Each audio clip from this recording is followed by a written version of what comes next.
So it's hard to believe that I've had over 80 jobs, and what I consider a job really is a different paycheck, right? And you can have the same, get paid from the same company if you actually do different roles. Like in the military, for instance, you can serve a bunch of different roles, and they're different jobs. You learn new skills, complete different tasks, and usually get paid a little different. Um, so basically, that's kind of my parameters. I didn't even get in. I didn't get into very like I didn't break down my leadership roles in the military, things like that. So I mean, there would be more jobs, especially as I got rank. But anyway, so that's the intro. That's what I kind of my definition of jobs. And not all jobs you get paid for. Either you get fucked over, someone doesn't pay you, something like that.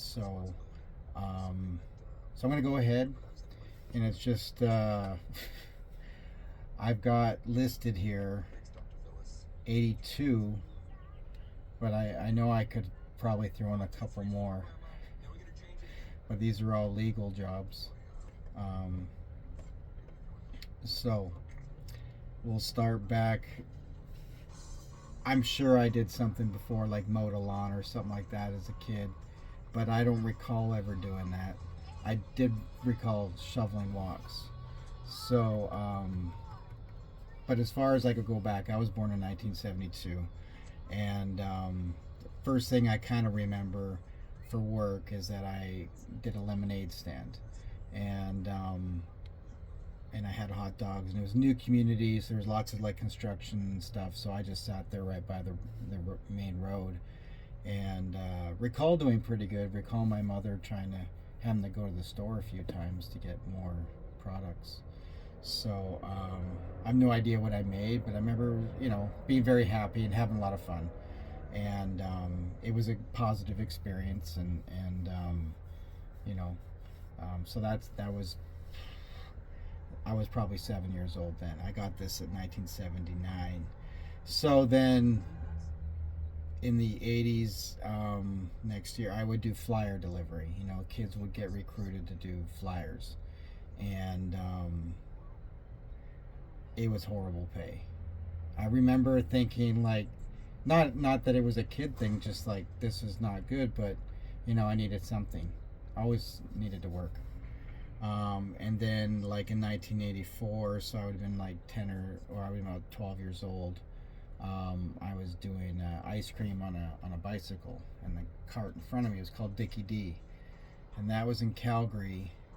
And people tried to rob me and stuff, but I think like that probably built my legs. I was a hockey player. I played hockey, so I had strong legs. But moving that bike was brutal, especially when you first start. They truck you over to a neighborhood, and then you had no way to secure that cash. But people would ask for it, and they like threaten you and stuff. But I never gave them my money. I usually ate most of my profit throughout the day in ice cream, honestly.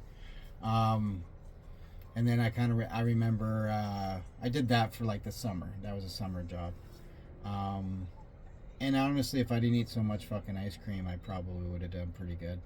But I used up all that and I'd work. It's long days in Canada in the summer, so you could work late, and they would come get you a new card or something if you're just willing to keep working. I mean, you didn't have to. It wasn't like, but you got paid as much as you. I always took home cash, but I ended up eating a lot of ice cream. I don't think I ate anything else because I could never leave the freaking cart alone. It wasn't. Thinking about it now, it was a horrible situation. Um, that wouldn't work in a lot of neighborhoods these days. So then I did work for Canada Post, which is like the USPS in Canada, and I was the flyer guy. And I was only like 13 years old, and they paid a really good. It was a hard job to get, and they gave you didn't have a uniform, but you had the bag, and they drop everything, and it was really organized, and the interesting thing about that job, and I'll probably break all these up into segments, but I'm just going to talk about it all together. But that job, they told you how you could walk, and my route was not a cookie cutter home route. My route was the most affluent community in the city, Mount Royal. And these are big lots, maybe, 4 houses to a block, one half, 2 houses to a block in some areas. Some nowadays it's different. There's been a lot of tearing down and subdividing, unfortunately, but not a lot. But I was there a couple years ago, and I was just like, man. But I lived right on the edge of that border and of that rich area, because my mom's boyfriend, my sister's dad, he lived in Mount Royal, but he lived on the actual boundary of it. It was still a decent house. Anyway, that's a different story. So it would take a long time to deliver everything because everything wasn't close together. There were apartments a little down the street from where we lived, and but that wasn't in my route. And that's why it was available, I'm sure. And as a kid, I didn't know, and they didn't have headphones. You didn't have Walkmans back then. Like, it didn't even have a Walkman. Is what I'm saying. Like, who has a Walkman now? Everyone wears air. I mean, it would be an awesome job now because you could just throw in some music and you'd be good. Your double A's wouldn't wear out in an hour. You can only listen to the radio. As soon as it couldn't play the tape anymore, then you gotta like start turning on the radio, and then the radio gets weaker and weaker and weaker, and you're just like, batteries, and they're just expensive for kids, especially if you're kind of poor and your parents aren't going to be giving you batteries. They give you battery operated stuff, but try to get batteries to use it, right? It's ridiculous. So you guys got it good now. So back on track. So yeah, it was a hard, and in winter it was brutal, and they wouldn't let you cross lawns. That was my point. You had to always use the walkway, because that was the Canada Post policy. And that's actually, it's weird here because the postman just walks across everyone's lawn, and that's a no-go. You never do that. So I mean, maybe now because the world's changing, people are lazy, and that adds a lot to your day. I get it. So I try to put stones out for them and stuff because we just have gravel in the front. So anyway, I digress. Then I delivered the Calgary Herald, the newspaper. I had a route in a couple different neighborhoods because we moved a lot. Man, one time I shit myself delivering papers. I was so sick, and I was riding my bike, and I had my bag, and I knew something was foul. Like, I wasn't sick. I just had a stomach thing that just all of a sudden came onto me, so I must have eaten something bad, and I didn't make it home. And then as soon as I got home, though, even though I had shit in my pants, I fucking just threw up all over the place. And then my mom's boyfriend had a pit bull, and he came and licked it all up. So that was cool. Didn't have to clean that. But yeah, I remember being in the bathroom and just not getting any help from my mom whatsoever. And I was 12. So, and I had to deliver the newspaper every day. They had a Sunday paper every day. It didn't have to be as early on the weekends. I think you had till like 8, but in the weekdays you're supposed to deliver it by 6, and it was every day. And you had to go collect the money. It was a horrible job.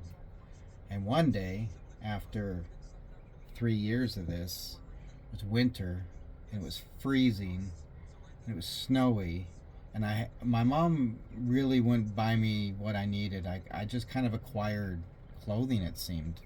I know she bought some things, but for instance, I'm out every day, 365 days a year.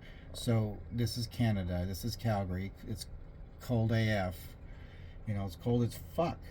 And then you got wind, and you get a Chinook, and every now and then it's nice, but then you're dealing with slush. You got to keep the papers dry. And in Canada, or in Calgary back then, and they probably don't do it now, but back then, you didn't just put it in a bag or wrap a band around it and throw it.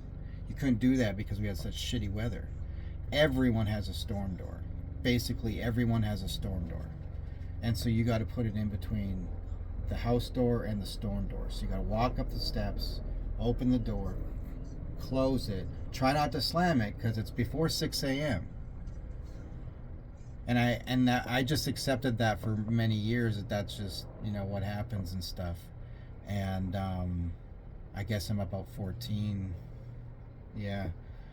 And one day I just was like, no, I'm done with this. I'm tired of people robbed me, stole my bike, stole my money. That time I got robbed. Like these were, you know, but I didn't have much on me, you know, because no one was paying. They always avoid you. You'd always have to go back 2-3 times, and then you don't get paid. And the paper wants their money. So if you're supposed to collect $800, I'm just using that number, and you only collect $500, well, you got to give them all that you got. You're not going to get paid until they get paid. And so they try to start pushing the prepaid stuff, you know, which eliminated collection. But like delivering the paper was not just delivering the paper; it was then collecting, which took longer to. And some people went and they just keep putting on the list. I'm like, they're not even paying. You know, I can't collect from them. You know, and then you get the manager to try to help you. I mean, we're just kids. It's crazy how they just used us. And so one day I just grabbed all my bundles, and there was a school across the street from where I lived. And I just threw them all in the dumpster. And then I said, like, fuck this. I got a Skidoo suit, a one-piece suit. It doesn't fit. Can't get a new one. Because I'm using most of my money to eat for lunch and stuff like that. There's not much to go around, it seems. You know, my observation, my experience was there wasn't a lot of food in the house. I ate a ton of peanut butter. And so I couldn't really bend over, and I had this wagon that I had bought from the newspaper to deliver the papers, to put them in there, and I'd pull the wagon, right? And the front axle would fucking fall off because those nuts wouldn't just stay for some reason. They just kept loosening. And no, I didn't. I'm a kid. I don't know about Loctite or, you know, using plumber's tape or anything to try to keep this shit on. So eventually I lose the bolt in the nut, and so I'm just, this wagon goes like this. All the papers fly, you know, go on the snow and stuff like that. So I'm worried because I always wanted to do a good job. And so I go find a twig and I stick it in where the bolt was, and actually that worked better. Well, wasn't that, you know, and it worked better because the metal kind of dug into the twig and it wasn't loosening up. And I still had to be very careful, but I'm also dragging this wagon through the snow because I'm up before they clear it. People do their walks before anything's done, and so I'm usually trudging through, you know, snow, pulling a wagon through that. And the wheels, these little plastic wheels are rubber coated. It was a radio flyer. You know, I was just tired of that, and I was like, man, you know, and I never really thought about it as this is not a way to treat children. I'm just like, I don't like this anymore, you know, period. I didn't really give a shit. And so I threw everything away, went to school, and the guy above my manager, you know, who I never saw ever. I never ever saw them because I got hired. It's all done weird, you know, back then. So this guy comes to school. He's like, hey, we found your newspapers across the street in the dumpster. I'm like, yeah, I'm done. And they're like, well, we could charge you for that. I'm like, I'm done. You know, well, are you going to deliver them later? I said, no, I'm done. I'm not doing that anymore. I don't like it, you know. Well, you have to. I don't have to do anything, you know. And it was just like I refused to deliver them. And they go, well, if we find someone to do that route, would you train them? And I said, maybe, you know, but, you know, I don't have to do it. You can do it, you know, and you should be doing it. You should go see what we're doing as kids. So I refused to go back to work. And because I knew if I felt, and I kind of, you know, sometimes we make things up like, oh, back then I felt like this. Maybe I don't really know what I felt, but I think I would have felt like this because I do remember I was in the principal's office. He came and they called me in from class to deal with this guy. And so I just remembered thinking that if I start again, it won't stop. I'll just keep going. They won't get someone to replace me. So, um, these people don't like paying their fucking bills. Why the fuck would I give a shit if I'm delivering their paper? So anyway, yeah. So I'm 14 at that time and about to get kicked out of the house. But before I left, 83, I did some snow removal. That sucked. I did flyer delivery for my mother. And then she never paid me. She didn't believe I did it. I did it too quickly because we were living in that house in Mount Royal where all the big fancy houses were. Well, I did some of the fancy houses, but I went down to the apartments and I was just like, boom, there's 24 in each apartment, and I'm just like in each box, throwing these things. And I said, well, she goes, no, you would have just thrown them in the garbage or in a mailbox or something. I'm not paying you. And they were embarrassing to deliver because they were basically, it was my mom in lingerie, and she was selling lingerie and vibrators. And they were pictures of her in see-through clothes holding a vibrator by her vagina. And that's 81, 82, probably 80. No, I was in grade 5. And I graduated when I was 17 in 89. So 7 years, 82, I would have been 10 years old delivering that kind of smut. And not getting paid for it. And it sucked because there was a couple houses, the nice houses, the rich kids who I went to school with. They come to the door, hey, James. I was James back then. And then the mom comes to the door. And she goes, oh, what you got there? And I'm like, and they don't know that's my mom. They just think I'm delivering smut. What a horrible thing to do to your kid, Mom. Anyway, so, and then she had a boyfriend, my sister's dad, and he was doing like flips, real estate flips, renovating houses, and then flipping them and renting them out, whatever. And I was always there, cleaning them out, dragging shit to the dumpster, never getting paid. Never, ever, ever getting paid. And it was manual labor all fucking weekend. And if you didn't do it, he'd beat the shit out of you. So it was like you had no choice. Unpaid labor, slave labor. They go in there, demolish it, and then I'm lugging out old 2x4s, asbestos, drywall. And the 2x4s all have nails in them because the walls have been, crushed and torn down. And it's like, it was not fun. No PPE, no gloves.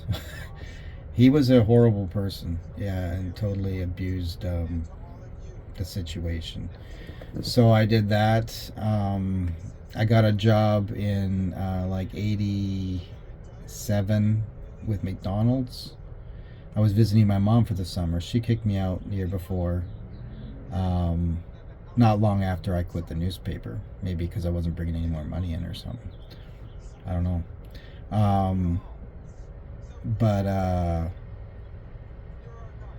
was visiting her for the summer, and then I went and got a job at McDonald's. And back then, I don't know what it's like now, but you put all your information in the front, and on the back there's a test. And like, if a burger fell on the floor, what would you do? Would you contact the manager? Would you put it back where it should have been and not tell anybody? Or would you throw it away? Throw it away. So anyway, I got the job, but then I never went. And I was looking forward to working, having some cash. I think I was 16, so that would have been 86, right? So that would have been 86, not 87, maybe 87, maybe I was 17. Anyway, it was the first summer I was visiting my mom, and just checking my time, and I got the job, and everyone seemed nice, and it was McDonald's. It'd be kind of cool. Back then, I wouldn't want to work there now. Well, even if I was a kid, I wouldn't want to work there now. Depending where your community is, it's all dependent on that, actually. So, because it's who you work with. And my mom, I find out from her boyfriend, a different guy, that they're going on a road trip to the States, ending up like going through Vegas, going through San Francisco, going through Vegas, and then my mom had bought property in Nevada, in Pahrump. And she was going down there to look at the property, and they were taking a big trip. So it was going to be him, who I liked. His name was Dennis Hurley, or is maybe, still is. And my two sisters. But my mom didn't even tell me. And here I go to spend the summer with her, and then she's going to take off and leave me alone for 2 weeks as a 16-year-old. And so my Dennis is like, hey, why aren't you coming to on the trip with us? And I said, what trip?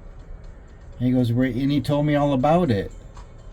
And then so I go to my mom, and I'm like, hey, what's up with the trip? She goes, oh, I didn't think you'd want to go because you got your job at McDonald's. I'm like, well, you fucking talk to me, and that's how you really find out what the fuck I want to do. Of course I want to go on the fucking trip, you fucking moron. Jesus Christ, she's just a fucking asshole, right? You know, and I had a fun trip, but I was basically a babysitter, which was fine. I loved my sisters, you know. I didn't have anything, like, no animosity. I loved them. And it was my pleasure to take care of them, and we actually rode in the trailer, you know, like the not the RV, but travel trailer. And so he was pulling us with a truck, and we sat in the back, and I think we had a TV and a video game system. But man, if that thing would have got in an accident, we would have been. It was, you know, this was 80s, right? So yeah, I got pictures from that fucking trip, and I got video from that trip, and I wasn't even wanted. She didn't want me on that trip, and that was just kind of my mom, you know. I mean, still is, you know. We don't talk. I haven't talked to her, and like I have a talk with her, you know. Fucking double digits years. So but that's what's best for me. So anyway, so yeah, so that McDonald's job I actually never worked, but I did get the job. So I'm going to count it, even though I never got a paycheck. But some other ones I didn't get a paycheck either. But I did go through the interview process and was offered the job, and it's a memory. So so then I'm back in Saskatoon now during the school year, and more so as time goes on. I don't really want to hang out with my mom much. Maybe spend a week, but she's just was never that into me, I guess. So then my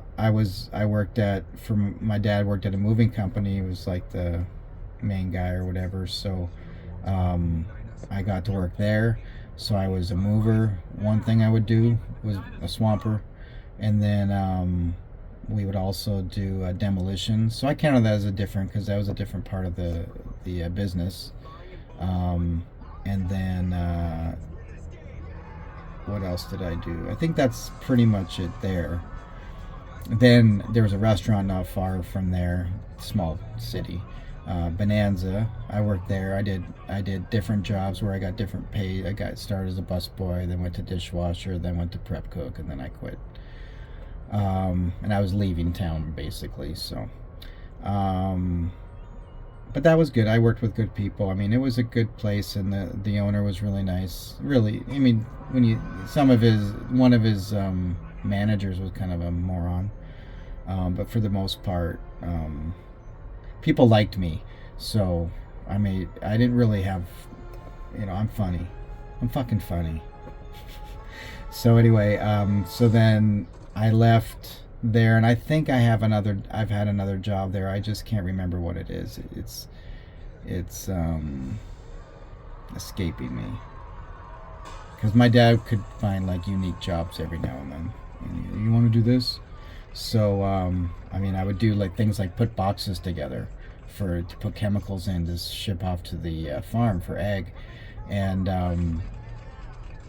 those boxes need to be made by hand back then. So I would just have these pallets of flat, strapped boxes, and I get paid per box, and then so that was like but I got paid from the moving company for that, but my dad would set it up, or I don't know, maybe they paid me cash, but it was odd jobs like that. But I can't.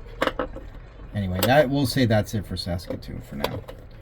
If I think of something else, I'm going to put this in a spreadsheet, and then I can list it in alphabetical order by date, by place, so I can kind of spark maybe new memories and things like that.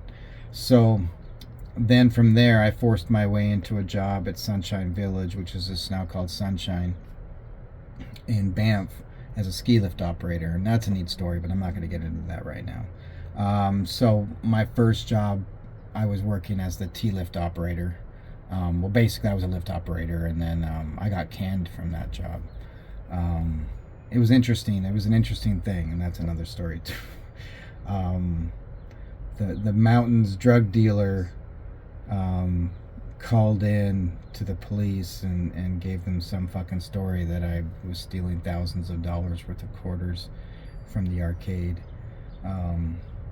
I was stealing free games and some candy bars worth of quarters. But anyway, and I fought that in court, like as a kid. Like I went to court for that. And any delivery truck. And I remember them saying like, "Oh, because it's everything's more if you theft over 1,000, right?" So they were trying to really push it. And there's the vendor of the arcade games who have no idea. There's no video. There's no way to know how many whatever. And also the front panel of the video game, which was called Kiwi Craze. It's a really fun game. It was on the mountain. Wasn't a lot to do after the mountain closed, because I lived on the mountain. It was a 30-minute gondola ride, and that closed at 5:30 when when the mountain closed, and maybe even earlier than that actually, because it gets dark in wintertime really early. So you'd have your housing, which was a room you share with somebody. Then you'd have the staff cafeteria. Then you kind of have the common areas, and then there's like the lodge where guests stayed, and they had like a gift shop and restaurant and arcade and stuff like that. So I'd go and play the video games at the arcade, and that front panel on the game was like unhinged. It was unlocked, and so you could put your quarter in, and then you could just grab it and put it back in, grab it, put it back in. But it wasn't like I was the only person in the arcade, right? So I would go, and sometimes I would take quarters, and I'd go get a fucking Reese's. And in Canada, Reese's were sold in threes. I think you could get 2-packs, but I remember them being in 3-packs. So I get like a 3-pack and maybe a Coke or something like that, But I remember when the officer, he was an RCMP guy, and I don't remember what he looks like or his name or anything like that. But he came, and he's like, I'm here, and I'm like, no. And they said, well, he's like telling me what's been said about me or what I've done, and I said, I mean, that would be 4,000 quarters. I go, and he goes, yeah, and we've already gone through your room. So they were there, I think maybe when I got there or something like that, and they'd already gone through my room, and obviously I didn't have any quarters, Actually, I didn't have a change jar and stuff like that. I'd spend all my quarters on video games. So just killing time. I didn't really know a lot of people, but I knew this one girl who was peddling drugs, and back then I was like anti-drug, so I thought she was a loser, and so yeah, so anyway, the RCMP guy was really nice. He goes, oh, you're extremely cooperative, but we have to take you in. We're gonna have to arrest you because you said you did take stuff, and then you'll have to figure it out when you in court. I'm like, okay, I'm not going like whatever. I mean, so he goes, I'm not going to put you in cuffs and embarrass you. We'll just take the gondola down together. And then he took me and he was like super nice. And I remember so then I went to court, and it's a small town, Banff. so like there's not a lot of officers there, so he's there all day kind of thing. It's not like you're gonna see an influx of officers and things like that, so it's just a few people back then anyway. And so I had seen him a few times throughout the process, and then after they let me go, I don't even think I got charged, honestly, because when they said, "Do you?" I said, "No, I didn't take that much." And in court, I was refusing to plead guilty to what they were accusing me of, and I wasn't about to say no, but I did this. I'm just saying I never took that. I didn't do that. And I said, "Prove it," you know. And they're like, the attorney on the Crown or whatever on my behalf, was just telling me to just plead guilty. I said, I'm not going to plead guilty. Don't tell me to plead guilty. I'm not fucking guilty. Fuck you, And I didn't talk like that, but I remember the judge did tell me to calm down, because I was just like, yeah, but they're telling me to say things I didn't do. And I was like, that's a lot of quarters, like I mentioned it and stuff, so they just let it go. And I didn't have a record or anything. They just wasted my fucking time. And because that bitch. So the only thing that happened to me was I was trespassed from the mountain.